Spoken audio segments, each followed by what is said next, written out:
Old pension system यानी OPS का मुद्दा एक बार फिर गर्मा गया है। पहली बार भाजपा समर्थित किसी राज्य ने यह मुद्दा उठाया है।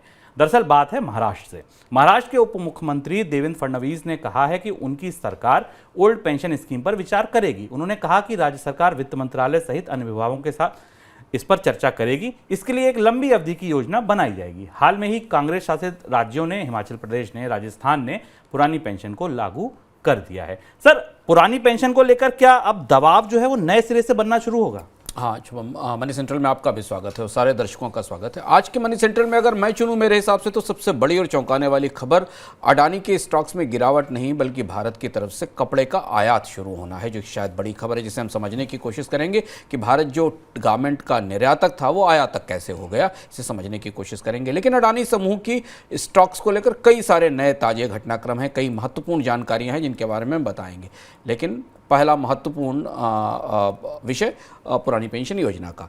सिर्फ महाराष्ट्र के उप मुख्यमंत्री ने ही नहीं शुभम, महाराष्ट्र के मुख्यमंत्री एकनाथ शिंदे ने भी कहा है कि राज्य का शिक्षा विभाग पुरानी पेंशन योजना को लागू करने के तौर तरीकों पर अध्ययन कर रहा है, रिसर्च कर रहा है और ये जानने की कोशिश कर रहा है कि क्या इसे लागू किया जा सकता है कि नहीं किया जा सकता। और यहाँ से पूरी पेंशन की, पुरानी पेंशन की बहस ने एक बड़ा मोड़ ले लिया है। अभी तक ये माना जाता था कि पुरानी पेंशन पर भारत की राजनीति राजनीतिक आधार पर दो ध्रुवों में बटी हुई है। कांग्रेस और गैर बीजेपी शासित राज्य पुरानी पेंशन योजना के हक में है, समर्थन में है, लागू कर रहे हैं।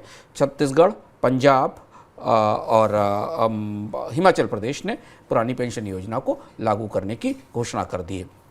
जबकि भारतीय जनता पार्टी के नेता, भारतीय जनता पार्टी के प्रमुख लोग और सरकार के लोग इसे भारतीय अर्थव्यवस्था के लिए सबसे बुरा कदम मान रहे थे। सरकार के प्रमुख थिंक टैंक भी कह रहे थे कि भारत में पुरानी पेंशन योजना लागू नहीं होनी चाहिए। महाराष्ट्र ने इस पूरी बहस में एक नया मोड़ ला दिया। महाराष्ट्र बड़ा राज्य है और अगर महाराष्ट्र में यह राजनीतिक दबाव बनता दिखाई दे रहा है कि वहाँ पुरानी पेंशन योजना पर विचार शुरू हो गया है तो फिर बात तो दूर तलक जाएगी, क्योंकि बाकी राज्य भी ऐसा करेंगे।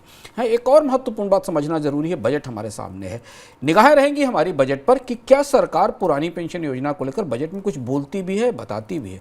क्योंकि सरकार के भीतर कहीं इस बात पर विचार चल रहा है कि क्या कोई ऐसा रास्ता निकाला जा सकता है जिसमें एनपीएस और ओपीएस के बीच की कोई ऐसी व्यवस्था बनाई जा सके जिसमें थोड़ा सा हिस्सा कर्मचारियों को डिफाइंड बेनिफिट पेंशन के तौर पर दिया जा सके और थोड़ा सा हिस्सा मार्केट ओरिएंटेड बेनिफिट के तौर पर दिया जा सके। हालांकि अभी इसके बारे में कोई स्पष्ट रूप से प्रस्ताव, ढांचा या सुझाव नहीं है, लेकिन निगाहें रखिएगा आप, पुरानी पेंशन की वापसी इस साल का सबसे बड़ा राजनीतिक मुद्दा हो सकता है।